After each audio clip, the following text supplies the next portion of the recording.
Fala pessoal, tudo bem? Aqui quem fala é o Luiz Henrique.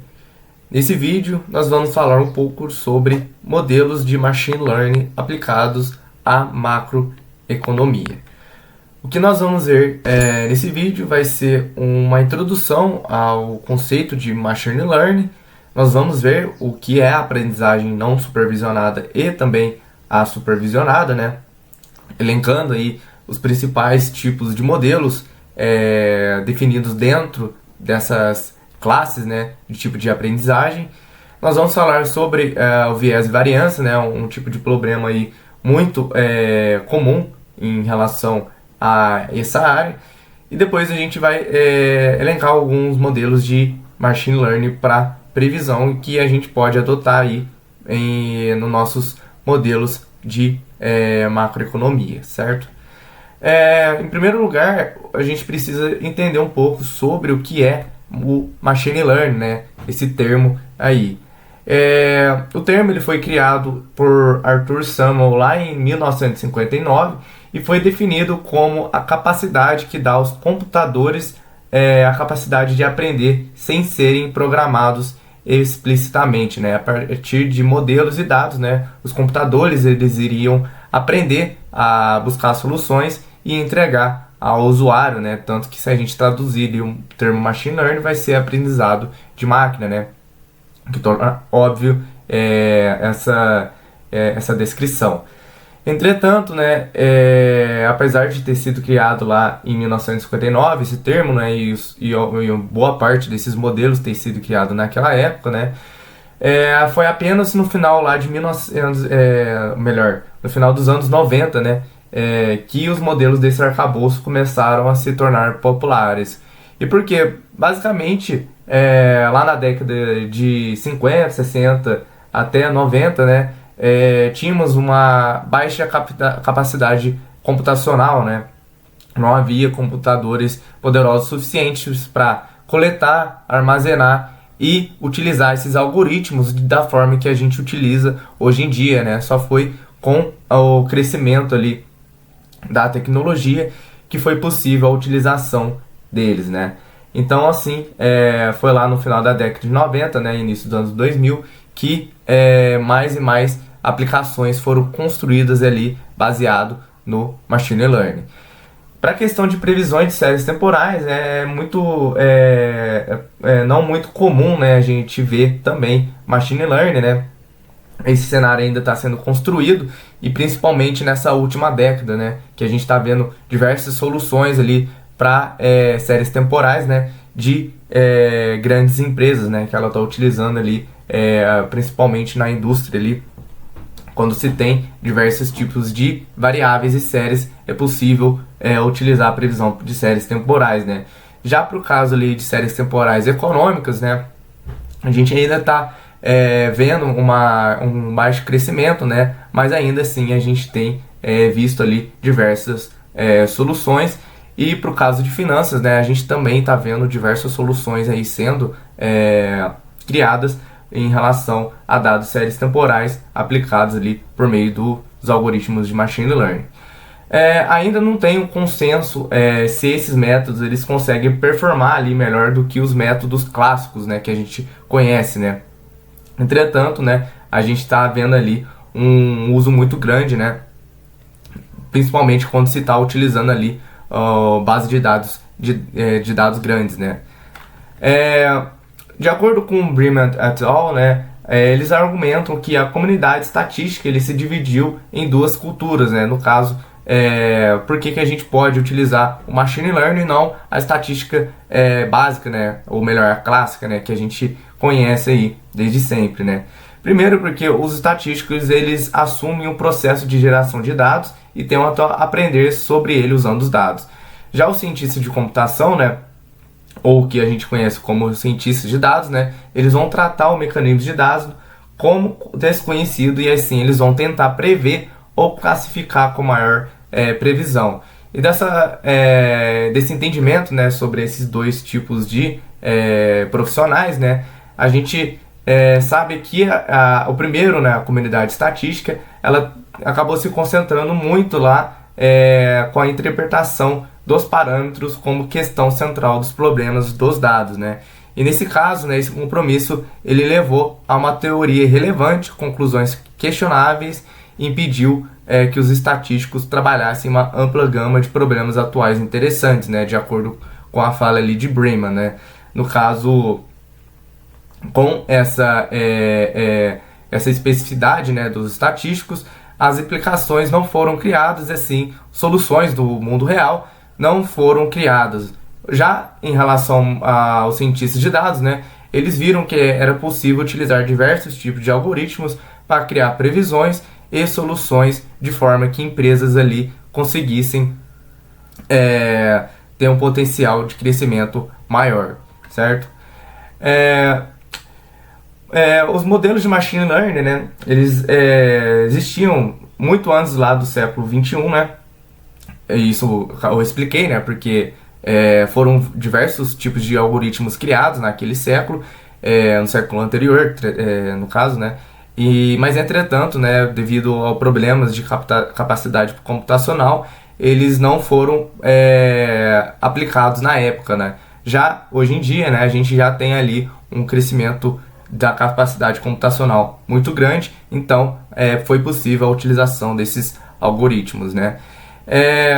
E no caso, né, com essa capacidade, né, computacional e a utilização do modelo de machine learning, foi possível verificar, né, que esses modelos eles têm uma habilidade, né, em performar bem quando se utilizado com esses grandes volumes de dados, né? Além disso, né, os problemas atuais dessa área eles requerem mais esforço na acurácia do que na explicação, ou seja, nos estatísticos, né, eles têm aquele teor de tentar fazer resolver, né, problemas causais entre variáveis, né? Entretanto, ali se utiliza muito mais o machine learning para prever, né, e assim obter melhores métricas de acurácia do que ali tá utilizando ela para problemas causais. Apesar, né, que tem se criado muito problemas causais, ou se tem se utilizado, aliás, né, o machine learning para resolver problemas causais nos dias atuais. Bom, quando a gente vai definir o machine learning, a gente define ela em duas classes, né, de modelos, né? A gente define na aprendizagem não supervisionada e definimos também a aprendizagem supervisionada, né? Começando aqui com o aprendizado não supervisionado, né, a gente define ele como um conjunto de ferramentas estatísticas que visa compreender e descrever os dados, mas sem a presença de uma variável dependente. Isto é, quando a gente está querendo fazer o uso de um modelo, né, a gente sempre diz que a gente tem ali o y sendo função de x, né, ou de vários ali x, né, das variáveis explanatórias. Entretanto, né, quando a gente está lidando com aprendizagem não supervisionada, a gente não tem essa variável y dependente, né? Ou seja, a gente não está interessado ali nesse valor de y, né? A gente está ali interessado na identificação de grupos de um conjunto de dados baseado em características semelhantes, ou seja, o objetivo da aprendizagem não supervisionada é fazer um agrupamento ali com base nos dados e assim entregar para a gente uma melhor definição desse agrupamento, certo? Como eu disse, né, esse tipo de aplicação ele serve tanto para identificar esse grupo de variáveis, o que pode ser útil para casos que a gente deseja ali reduzir a dimensionalidade dos dados, né, ou também para encontrar grupos nas observações ou indivíduos, né, o que a gente chama de clusters, né. Quando a gente está utilizando esse tipo de aprendizado, né, a gente está ali colocando como exemplo, né, tentando encontrar sistemas de recomendação com base na segmentação de clientes, né, algo comum ali quando a gente está comprando produto, né, a gente procura um produto de uma categoria específica e aí vai aparecer, né, esses produtos similares com a quem a gente tem pesquisado, né, seja nos anúncios, seja ali nas redes sociais, entre outros lugares, né. Tem ali o reconhecimento por imagens também, né, algo comum para esse tipo de aprendizagem, detecção de anomalias, né, algo que não é comum, como por exemplo fraudes, spams, entre outros tipos de problemas. A gente pode colocar aqui um exemplo, né, na área de economia, né, que tem uma aplicação interessante do aprendizado não supervisionado, né. Então vamos pegar aqui um conjunto de dados, né, sobre o índice de Gini de diversos países e também o PIB per capita de diversos países, né. Então a gente tem ali duas variáveis. No caso, a gente vai querer ali dividir esse grupo em três, né? No caso, os desenvolvidos, né? Ou aqueles intermediários e aqueles subdesenvolvidos, né? Então, a gente, com base nessas duas variáveis, a gente vai separar por meio desse algoritmo, que é o Caminhos, né? Um dos algoritmos do aprendizado não supervisionado, para dividir esse grupo ali em três ou K grupos diferentes, seja o qual você escolheu, né?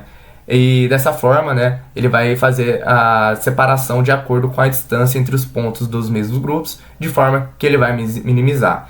Então aqui vejam que eu estou com os dados do índice de Gini e PIB per capita dos países de 2019, tá? Aqui tem diversos países que foram feitas as coletas de dados e vejam que teve a separação aqui de dois grupos, né? Um com PIB per capita maior aqui e um relativo baixo índice de Gini, né? Ou seja, a gente tem ali economias mais desenvolvidas. A gente vai ter aqui um grupo intermediário, né? Com um PIB per capita maior e um relativo baixo aqui índice de Gini. E aqui a gente tem o grupo subdesenvolvido, né?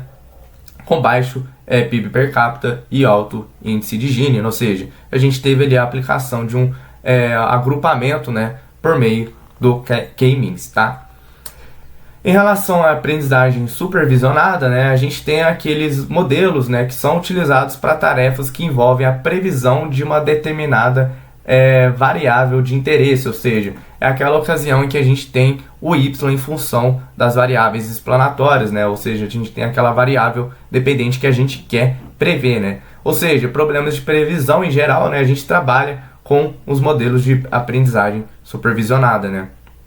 E nesse caso, esses modelos vão tentar, né, descobrir e modelar os relacionamentos entre a variável que a gente está querendo prever, né, ou seja, a variável que está sendo prevista e as variáveis preditoras. Ou seja, a gente está utilizando esses x, né, para prever y. Um ponto crucial aqui quando a gente está falando sobre aprendizagem supervisionada é que a gente tem que dividir eles em dois tipos, a regressão e classificação.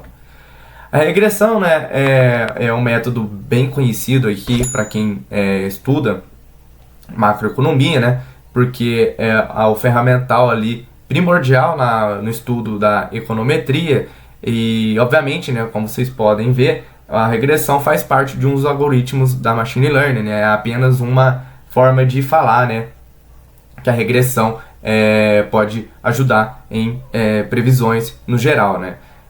Mas apesar dessa recompactação, né, desse termo, né, a gente utiliza bastante no Machine Learning e a regressão e suas variantes, né?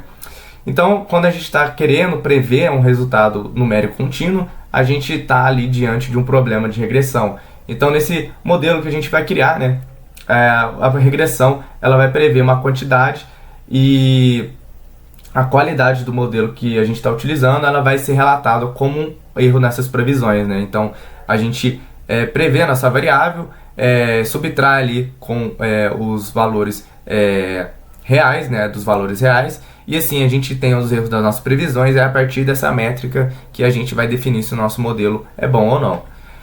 Já a classificação, né, a gente lida com ela quando a gente tem a nossa variável de interesse, né, ela é um dado discreto ou categórico, né, ou seja, quando a nossa variável está dividida em classes, né. E esse número de classes ela pode variar, mas na maioria dos casos, né, a resposta ela vai ser binária, né, 1 ou 0. Um tipo de modelo de classificação binária, né, é a regressão logística, né, que é muito utilizada também ali na área de economia. Entre as possibilidades de uso desses modelos, né, a gente pode utilizar ali para prever a probabilidade de recessão de uma economia, né, a gente pode utilizar ali para ter uma análise de sentimento e texto, a gente pode utilizar para identificar doenças por imagem e também a classificar o e-mail em spam ou não spam, tá?